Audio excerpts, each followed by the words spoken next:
Good morning, everybody. Kathy Hawk here. I am so excited to talk this morning about the message that I got clearly when I was meditating. And it blends so nicely with Gary's next blog. His is called um, Kindness is Good Politics. And along with that, I added red, blue, white. Well, what do I mean by that? Well, what I mean is that we are at a time in our country of great divide. And literally hundreds of you have asked me, what do I do? How do I use the power of my thoughts, my positivity? How do I use that to move forward in these times? Well, what the answer that came to me is instead of being red and blue, we go back to the red, white, and blue. White is all colors. White is inclusive. It is the full spectrum. And in that, I think you can send messages that are, I always like three. So I'll tell you the three I've been sending.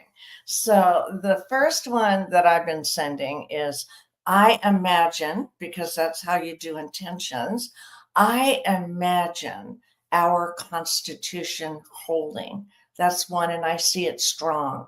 We are protected by our Constitution. So, one, I see it holding strong.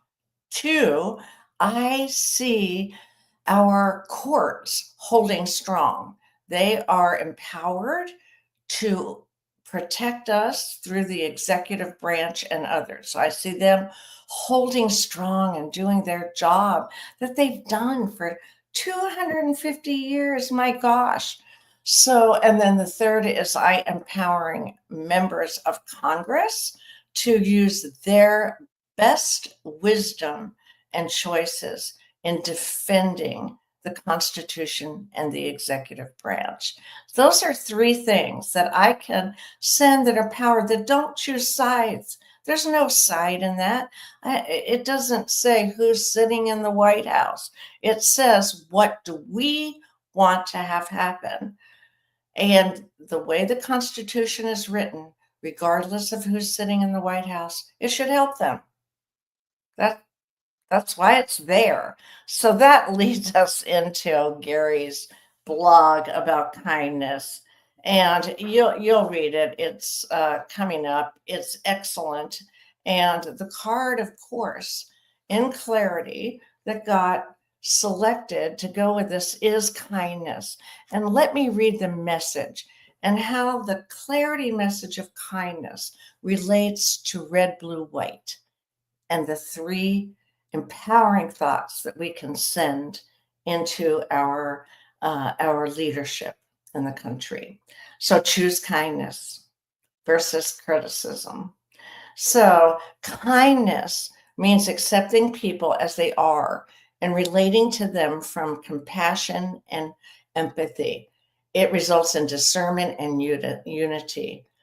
Criticism applies that differences are wrong or bad, resulting in a high level of blame and separateness. And you've got your card deck, you can go on with the questions. But the point of it being that there's no make wrong here. There are make choices. And in the choices, we always, always get to choose our thoughts.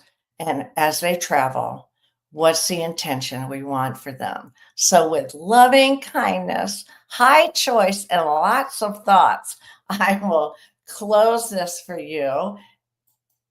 And there we go.